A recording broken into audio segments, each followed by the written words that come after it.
Well, thank you, Mike Collis, for talking with us today. I've got a few questions about the Great River Amazon Raft Race. We'd love to hear a little bit about that. What's it like living in the Amazon for you, and how did you get started having the Amazon Raft Race? Well, I first came to the Amazon in 1989, specifically to go fishing. But I discovered Iquitos and fell in love with the city and the people.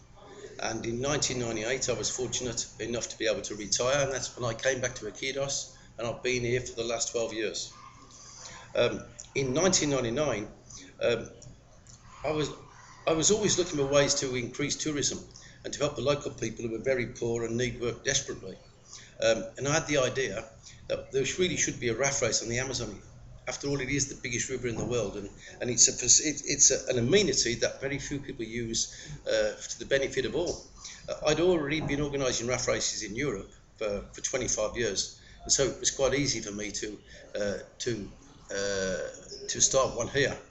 First raft race was in 1999, and we had one every year. So this will be the 12th edition of the Great River Amazon Raft Race. That's great.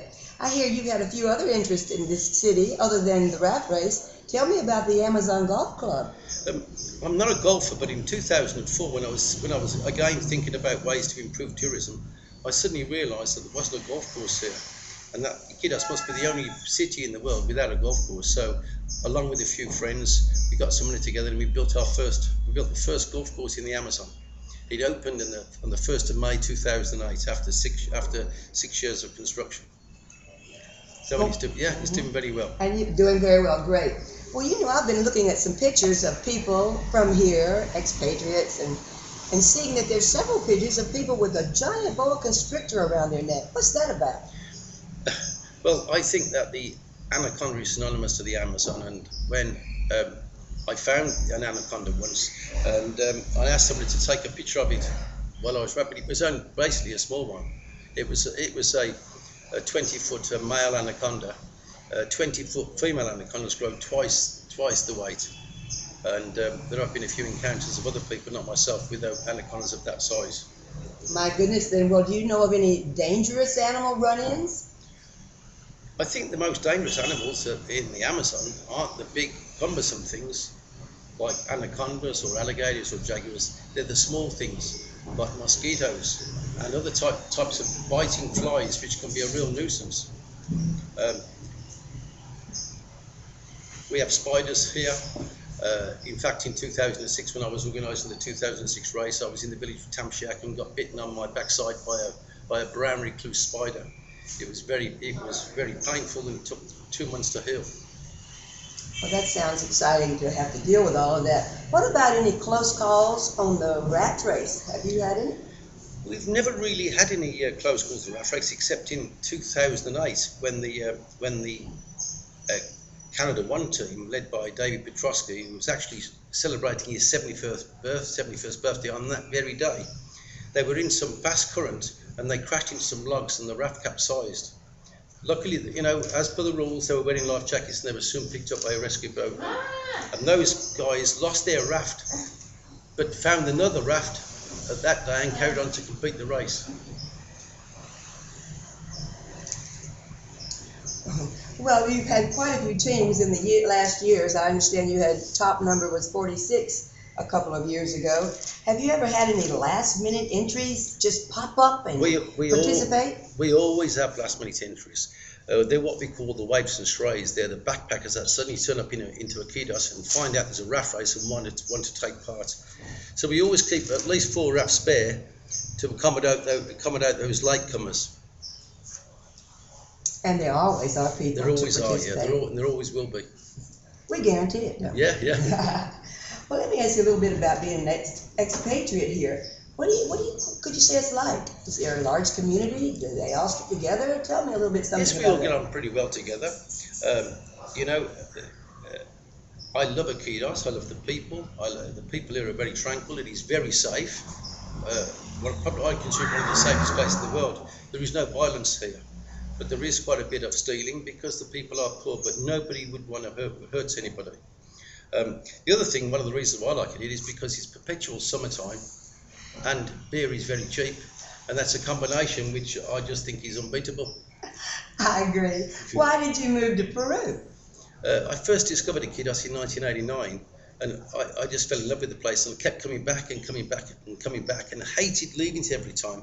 And then in 1998 I came here, and I've been here ever since. Well, that's wonderful. You've made a big difference, it seems.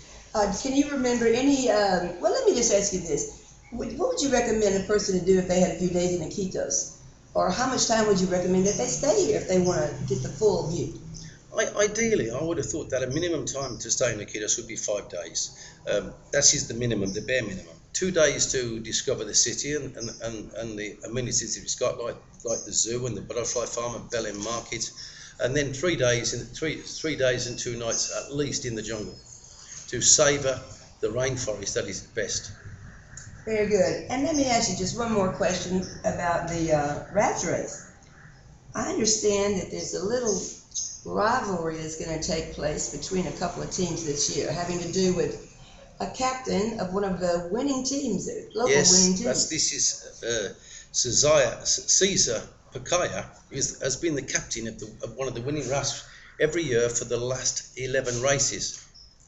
But he's just turned 40, and his younger team members thought that he would be too old to take part this year, and he was voted off the team.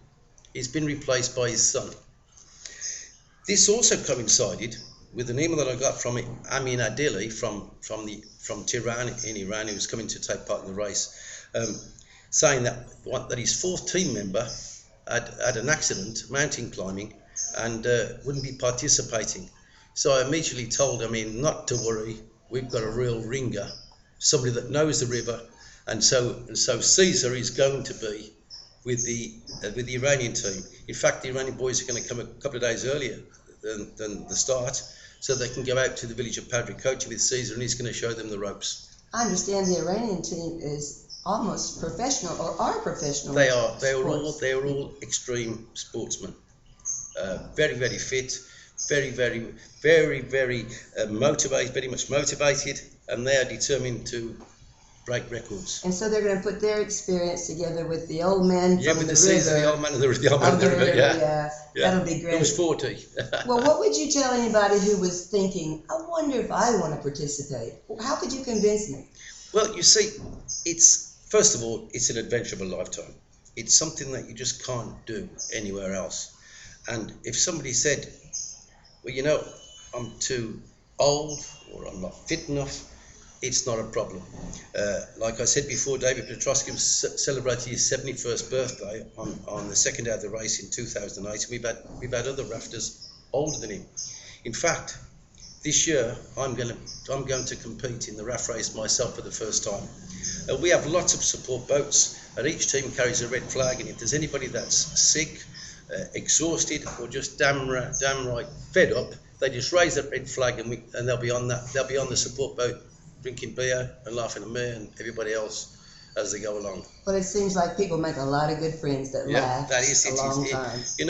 We have people that come from all walks of life, and I remember a couple of years ago seeing these 4 highfalutin lawyers from Santa Barbara in California rubbing shoulders with the boys from the Los Increíbles, and they were all equal. They were all rafters. Raft races brings equality to all.